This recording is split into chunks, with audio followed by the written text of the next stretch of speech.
Hello दोस्तों, welcome back to GM classes. आज की वीडियो में हम बात करेंगे टैली प्राइम में जो वाई डाटा का ऑप्शन आता है गेटवे ऑफ टैली पे, इसके क्या क्या यूजेस होते हैं। अगर आप एक अकाउंटेंट हैं या टैली प्राइम पे काम करते हैं या फिर पर्सनली अपने काम के लिए भी टैली प्राइम का यूज़ करते हैं, तो ये जो फंक्शन है इसके बारे में आपको जानकारी होनी चाहिए। ठीक है, टैली प्राइम में जो वाई डाटा का ऑप्शन आता है, ये बेसिकली आपको जो कंपनी का जो सारा डाटा है उसको मैनेज करने कंट्रोल करने के लिए ये जो ऑप्शन है आपका होता है। ठीक है, तो चलिए वीडियो को हम स्टार्ट करते हैं। सबसे पहले आपको इस पे जाने की इसकी शॉर्टकट की है हमारी ऑल्ट प्लस वाई होती है, आपको प्रेस करना है। ठीक है, इसके बाद कुछ ऑप्शन आ जाते हैं आपके सामने। सबसे पहला ऑप्शन है आपका बैकअप रिस्टोर। ठीक है, इसका काम सिंपल है, आपकी जो कंपनी का जो डाटा है उसको सेफ रखना है। ठीक है, आप मान लो जैसे कि पीसी अगर आपका ख़राब हो गया या फिर कोई वायरस आ गया है या गलती से आपका डाटा डिलीट हो गया है, तो अगर आपके पास बैकअप होता है तो आप उसका रीस्टोर जो है कर सकते हैं।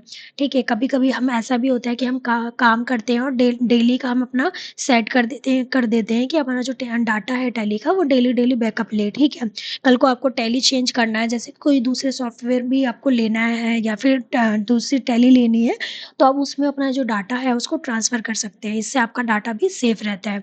इसके बाद हमारा आ जाता है स्प्लिट का। ठीक है, इसमें क्या होता है कि ये उन लोगों के लिए है जिनके पास जिनका जो डाटा है काफ़ी पुराना हो गया है, 4-5 साल तक का पुराना हो गया, ठीक है? तो उसमें क्या होता है, इससे हमारा जो टैली है वो स्लो काम करती है, रिपोर्ट वगैरह निकालने में काफ़ी ज़्यादा टाइम लग जाता है। स्प्लिट करने से क्या होगा, जो आपका जो डाटा है वो अलग-अलग कंपनी जो होती है उसको अलग-अलग कर देगा फाइनेंशियल ईयर के हिसाब से। ठीक है, अपने डाटा को आप स्प्लिट कर सकते हैं, जैसे चौ 2024, 25, 25, 26 ऐसे करके अपने डाटा को अलग-अलग जगह पे सेव कर सकते हैं। और अपना जो अगर आप स्प्लिट करते हैं तो इसके पहले आपको इस पे एंटर करते हैं, इस पे 2 ऑप्शन आता है, वेरीफाई डाटा, स्प्लिट डाटा। ठीक है, पहले आपको वेरीफाई करना है, देन अपने उसके बाद से आप इसको अलग-अलग सेपरेट कर सकते हैं डाटा को। इसके बाद हमारा रिपेयर का ऑप्शन आ जाता है। ठीक है, जो रिपेयर का है, जैसे कि आपके जो डाटा है अगर आप ओपन ओपन कर रहे हैं कंपनी, ठीक है, कोई भी एरर आ रहा है या डाटा ओपन नहीं हो रहा है, कंपनी ओपन होके बार-बार बंद हो जा रही है, तो इसके लिए आप अपनी जो कंपनी है उसको रिपेयर कर सकते हैं। इस पे मैंने एक सेपरेट वीडियो बना रखी है कि अगर आपकी कंपनी नहीं ओपन हो रही, कोई एरर आ रहा है, तो रिपेयर आपको किस तरह से करना है। ठीक है, तो वो भी आप देख सकते हैं। इसके बाद आ जाता है हमारा माइग्रेट का ऑप्शन। ठीक है, इसमें क्या होता है कि अगर हमने किसी अपने हमने पहले जैसे कि टैली ईआरपी 9 यूज़ करते थे, ठीक है? अब हम टैली प्राइम यूज़ कर रहे हैं, तो अगर हमें डाटा अपना जो है इधर से उधर ट्रांसफ़र करना होता है, उसके लिए हमें इस ऑप्शन का यूज़ करना होता है माइग्रेट करने के लिए, ठीक है? तो इस ऑप्शन का आप यूज़ कर सकते हैं। इसके बाद हमारा कॉन्फ़िगरेशन का ऑप्शन आ जाता है, जिसमें कि आपका ये कुछ ऑप्शन है। ठीक है, इसमें ये ऑप्शन आ जाता है कि आपको जो टैली का जो आपका डाटा है, ठीक है?